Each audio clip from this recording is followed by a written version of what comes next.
Sakto morning mga kasakto. Mga kasakto, yung topic natin ngayon is yung ating ampalaya na 22nd harvest na. So sa 22nd harvest, nakapagtala tayo ng minimum harvest nasa kuha nito more or less nasa 8 kilos yung pinakababa, yung first harvest. Second, yung may record doon sa aking notebook. So dito, bakit ko naipakita ito ngayon? Kasi alam nyo na, kita nyo na yung problema. Resto sa balag. So lesson learned, first tanim ng ating ampalaya, talagang yung mga, kung hindi mo subukan yung isang tanim, hindi mo siya malaman kung ano yung kulang mo sa kanya. Ayan o, bagsak ang balag. Yan, bagsak.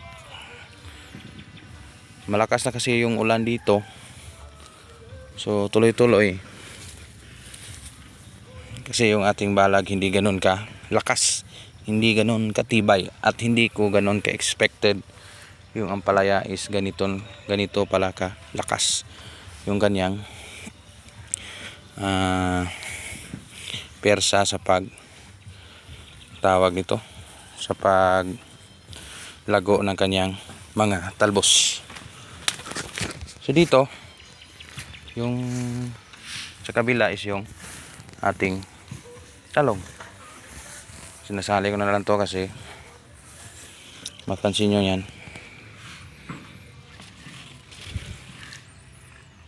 So malakas yung bigayan ng bunga dito sa talong. Back tayo sa ating ampalaya.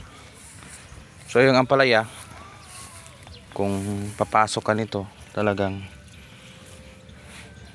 preparado ka. Dapat malakas yung balag na ilalagay mo.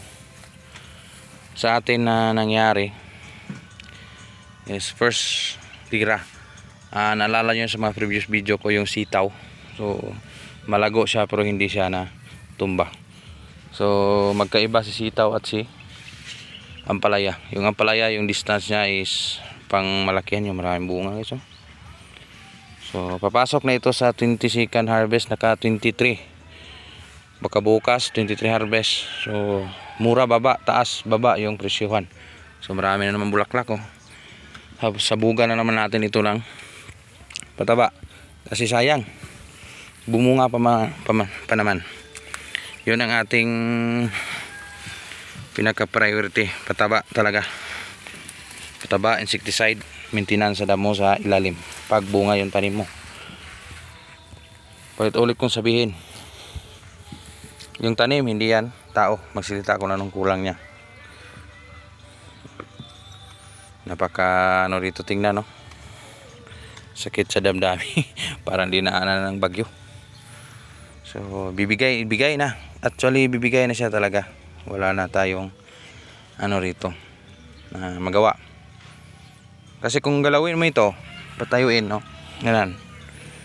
Yan, patayuin mo ito, yung mga ano niya, yung mga tali is maggalawan, yung mga ugat niya sa ilalim is magalaw. So dapat nito wipe out na lahat, palitan ng bago. So sayang naman kung galawin, kasi yung hitsura niya actually hindi naman umapak sa lupa. So nag-spray ako nito, yung mga side lang, kung saan pwede dadaan doon lang tinitira ko. So sayang no, continue pa rin bigay niya ng bunga. May mga reject at saka may mga good pa naman. Yan, hindi yan. Doon sa ilalim marami. So sana bukas kukuha ito ng 20 kilos ng target natin. So sana makuha yan. First time ko itong napakita na walang operation sa farm. Kasi kung mag-operation dito, wala tayong taga-video. So mahirap din sa nagtatrabaho kung maputol yung kanilang oras. Kasi orasan yung bayaran dito. Oras, pero per hour yung bayaran sa nagtatrabaho. So back tayo sa ating ampalaya, kung ano bang insecticide. May schedule tayo niyan kung kailan natin si-share kung siyempre balanse naman foliar, insecticide at saka pataba sa ilalim, ground attack, aerial attack at saka side dress na abono na ginagamit. Hindi man tayo perfecto sa ating pagtatanim, siyempre lesson learned sa mga first timer na nagtatanim. Hindi lang sa ampalaya, lahat ng tanim meron kayong matutunan at malalaman na pwede nyong gamitin sa araw-araw na sa iyong pagtatanim. Yan lang muna ang konting update dito sa ating area. Kahit bagsak, pilit na tayo si Insakto TV. Dahil sa inyo, isang inspirasyon at malaking matutunan i-apply natin araw-araw sa paglarangan ng pagtatanim. Salamat Insakto TV.